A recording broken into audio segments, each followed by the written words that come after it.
yeah, it is what it is. Rest in peace to the Sega Dreamcast. I appreciate that they experimented and they tried stuff like this.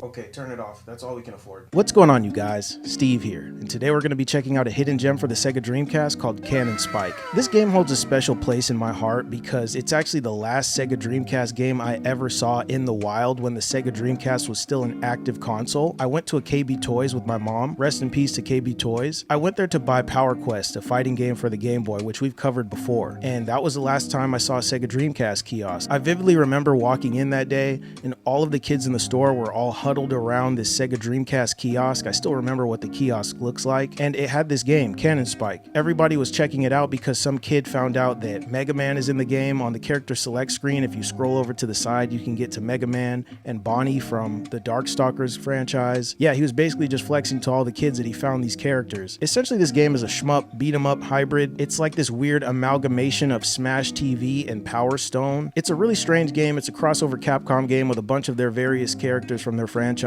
It was originally a Sega Naomi arcade game, and it was ported to the Sega Dreamcast, and it died on the Sega Dreamcast. Let's check it out. So this is the character select screen. It has all these different characters from Capcom games. There's Mega Man. Let's get to Mega Man. It has two original characters. One of the characters, I believe her name is Simone. She's actually a clone of a different character from the Alien vs. Predator Capcom game. So that's pretty cool. She's basically a carbon copy. The only difference is her hair is different from that character. I believe that character's name was Len. I'm not too sure. And the other original character, his name is Shiba. He's derivative of another game. I'm not too sure what that game is. But yeah, they're two technically original characters, but they are derivative of other games. And this is actually the game where Fallen Vega comes from, Fallen Balrog. This character made an appearance in Street Fighter V, but he was originally made in this game, so that's cool. It's so strange. It's this weird cross-up kind of shmup game. You have melee attacks, you have super attacks, and that's pretty much it. That's the gameplay loop. It plays just like a shmup. There's not really too much to say. My only criticism with this game, I think it's a little long, considering the gameplay loop is so simple. Also, it has this lock-on button with the right trigger that lets you hone in on a specific character. But the problem is, it only lasts for a couple seconds. So while that laser is on, you can lock in on a character or whatever you're aiming at, but it eventually just goes away at some abstract point. And you're stuck strafing in that direction like I'm doing right now. It's not really a challenging game. It's not like a bullet hell game like Giga Wing 2. It's not the hardest game you're gonna find. It's not the prettiest looking game you're gonna find for the Sega Dreamcast. But it is interesting. It's a hidden gem. It's worth taking a look if you can get this. I believe on the resale market, it's pretty pricey. It's up there with Tech Romancer, MVC2, all of those Holy Grail type games. It's pretty expensive. Probably going to be over $100 complete, I believe. Could be wrong, but last time I checked, it was somewhere in that range. Fortunately, I got this game in 2004, 2003-ish. That's kind of when I got my Sega Dreamcast and my entire collection for the Sega Dreamcast. I got mine midway through that generation after the console died. I think that was the best time to collect for the Sega Dreamcast in the mid-2000s because a lot of these used game stores were just giving the games and the consoles away. But people didn't really care about the Sega Dreamcast. Everybody was just all in on the Xbox and the PS2 at that time. So you could get these games for dirt cheap. I believe I got this game at a Game Crazy for like $5 back in 2004. I got this game. I got, what else did I get? Jet Grind Radio and Marvel vs. Capcom. Yeah, I bought those three games together at a Game Crazy for $20. So that just kind of shows how the retro market has shifted in the past like 20 plus years. When the PlayStation 2 and the Xbox dropped, people didn't really care about the Dreamcast. They were like, yeah, we're off this, whatever. These consoles have different games. They got GTA, they got a DVD drive. We don't care about this. We don't care about these Japanese ports. That was kind of the criticism and the public perception of the Sega Dreamcast at the time. It had all of these arcadey ports, and I love these games. I live for these games. Because as a kid, I've said it before, I never had these consoles before my PS2 and my Game Boy. So I spent many days and years in arcades playing stuff like this. So I enjoyed, these quarter munching games because that's what I really grew up on. I didn't have an N64 to be playing GoldenEye. Like, I would play that stuff at friends' houses or whatever, but I didn't have them at home, so I would play arcade games. So that's why I love those retro arcade games like this. But the average consumer didn't care about this stuff. And that's, how games like this just went by the wayside. It's a pretty generic gameplay loop. There's not really much you can do. You do these heavy attacks and melees, and they'll chomp the health down. But that's literally it. You just go through these and you're just shooting. Every character has guns. They have different types of mobility. I believe Bonnie from Darkstalkers, her character is riding on a scooter, but everybody else is on rollerblades or skates or some type of jet movement like that, like Jet Grind Radio. That just kind of speaks to how popular rollerblading and stuff like that was at the turn of the century, because that was just a really big thing at the time. So rollerblading, skateboarding was popular, but rollerblading was objectively more popular than it is now, I would say. And yeah, all of these levels, you just kind of go through these waves of enemies, and then there's a boss fight or, some crazy character like this. I remember the kiosk had this level where the kids were fighting against this monkey with Mega Man and Bonnie. And I just thought it was so cool. I was like, dude, what the heck? It's like I used to love Mega Man. I still love Mega Man. This design is so cool. Like even the Volnut design, I just love Mega Man. Very cool looking character. Very iconic, obviously. But I just thought this was a really sick looking game. Up close, like visually when they zoom in and do stuff like that, it does not look good. This game looks like trash when they zoom in. You have the super moves, you can kind of steer it like that. It's not very good. The lock-on feature, that's my main criticism. It just doesn't work that great. But, it's a pretty cool game. It's a random game. It's really weird. What's cool is that the game is named after the Super for Cammy. I would say she's the main character, flagship character. And she has two different designs. She has her Alpha costume from the Alpha games, where she's kind of wearing like the blue bathing suit, and then she has the OG Street Fighter 2, the green with the red beret. So she has those two different outfits. I'm not really sure why this game has Bonnie and Mega Man hanging off the select screen. That doesn't really make sense to me. They're not unlocks. So I don't really know why they did that. They're accessible from the beginning, but for whatever reason, they just didn't want to fit them on. They could have fit, they just chose not to. I'm curious to know why. Maybe I'll have to look that up. But yeah, see, I'm struggling to lock on. It's just not very intuitive. That's my main problem. You have to constantly keep pressing it and trying to readjust your positioning and where you're holding the D-pad to try and lock back on. It's pretty frustrating. And honestly, it just kind of hurts my hand playing this game, to be honest, because you constantly have to readjust your angle and where you're facing. Like, you're mostly fighting that mechanic or the lock-on feature than the actual game. The game itself, I don't think this is very hard. Like, I'm kind of powering through it. It's okay. But just locking on and trying to keep the character in front of me, like, this is miserable. Other than that, I think it's a pretty interesting game. It's worth taking a look. It is kind of strange they didn't remaster this or port this to anything else over the years. It's one of those many games that just died on the Sega Dreamcast, but if you're into shmups and beat 'em ups in the history of Capcom, it's worth checking out.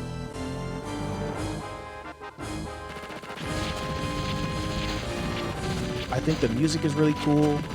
It has this kind of Final Fantasy type soundtrack, but there's also jazz tracks.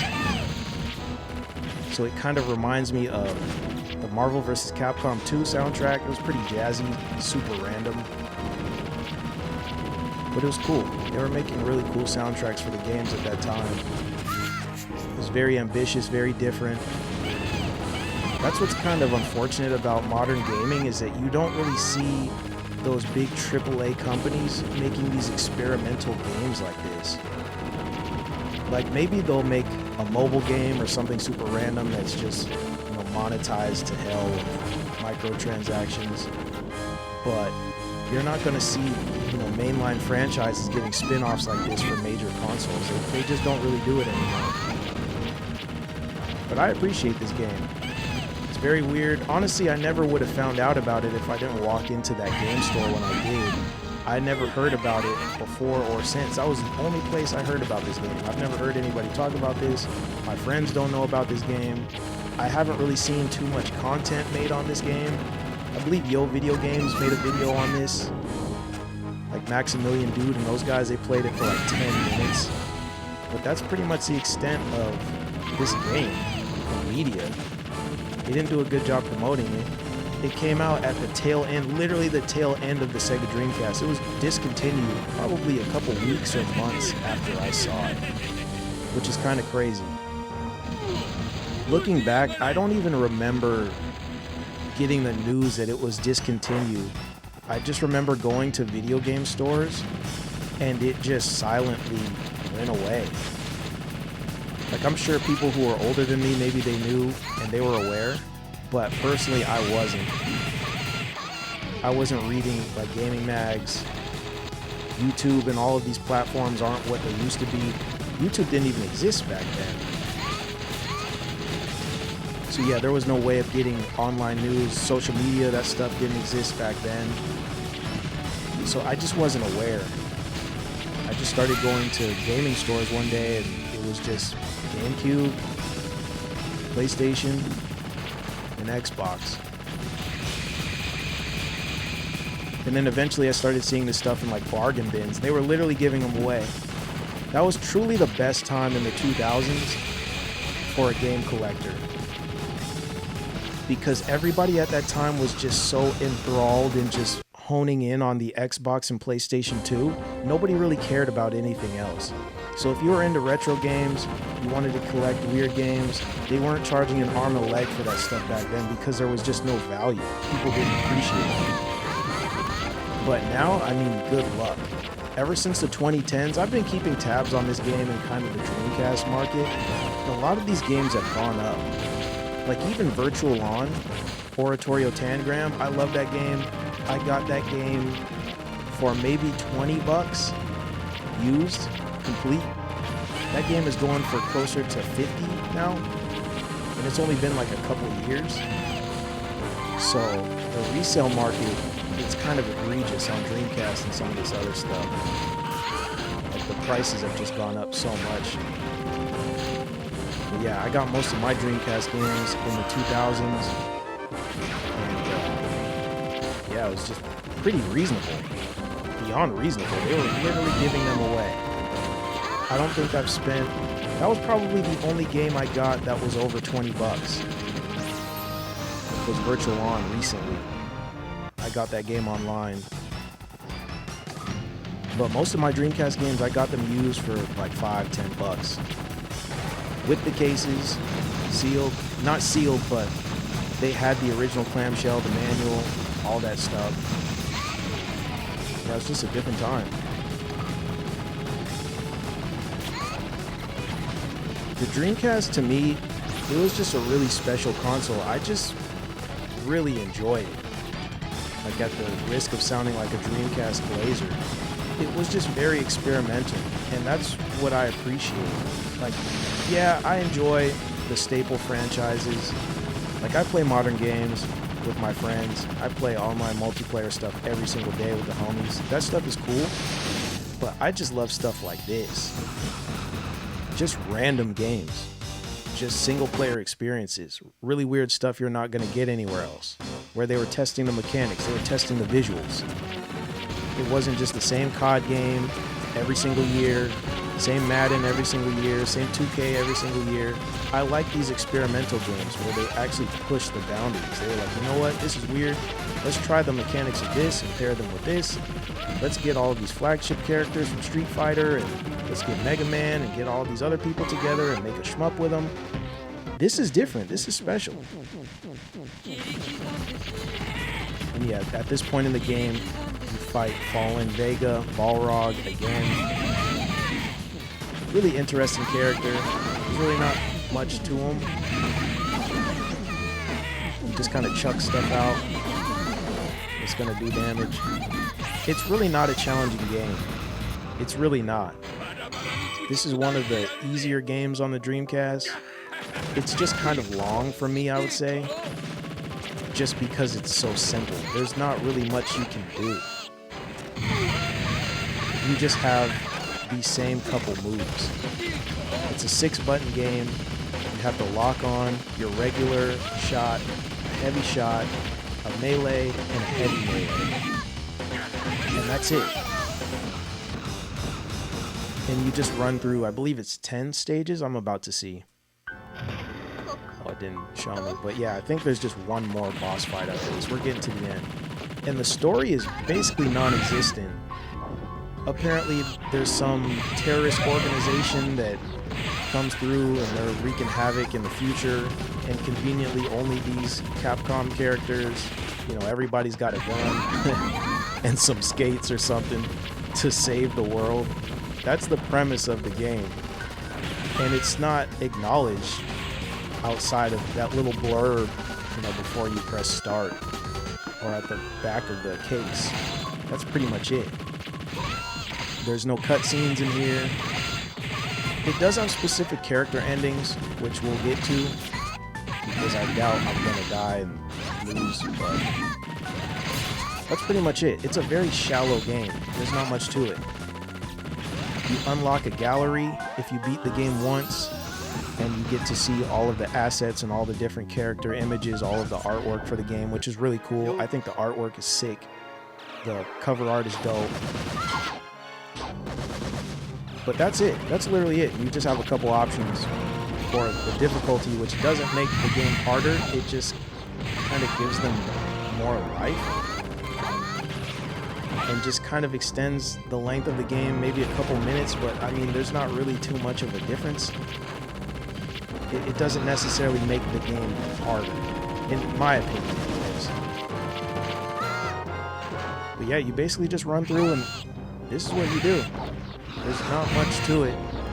It's a pretty formulaic game, so I understand why, you know, in the grand scheme of shmups and stuff, it's not so beloved. But also, it just came out at a really strange time, because this is one of the last games that made it stateside for the Sega Dreamcast. People had already checked out. Everybody was off on the PS2 and DVDs and Halo and all the other stuff, which is cool. But yeah, it just kind of fell victim to when it dropped, unfortunately. This is the final boss, I believe. Just kind of dodge those. You just constantly have to reset this camera. I'm just pressing this right trigger to lock on, because it only lasts for a couple seconds, which is really annoying. You can't just hold it there. Constantly have to move around. Psychio, the devs of this game, they also made the franchise Gunbird, which is a more traditional shmup. This game has slowdown. That game has very notorious slowdown on the Sega Dreamcast as well. They also made a game, I believe it was called Zero Gunner on the Sega Dreamcast, I believe. And in that game, it's basically a carbon copy of this. Visually, they just swapped the assets. In that game, it's a pretty generic shooter with helicopters. It looks exactly the same. It plays the same. The intros to all of the stages look the same. But yeah, they made a game, I believe it's called Zero Gunner, which is mechanically the same thing. They just use helicopters instead of Capcom characters on the ground. But yeah, that's Cannon Spike. It's a really cool game. It's a very strange game, but it's worth taking a look. Great music. The visuals are all right. I love the artwork. Yeah, it is what it is. Rest in peace to the Sega Dreamcast. I appreciate that they experimented and they tried stuff like this.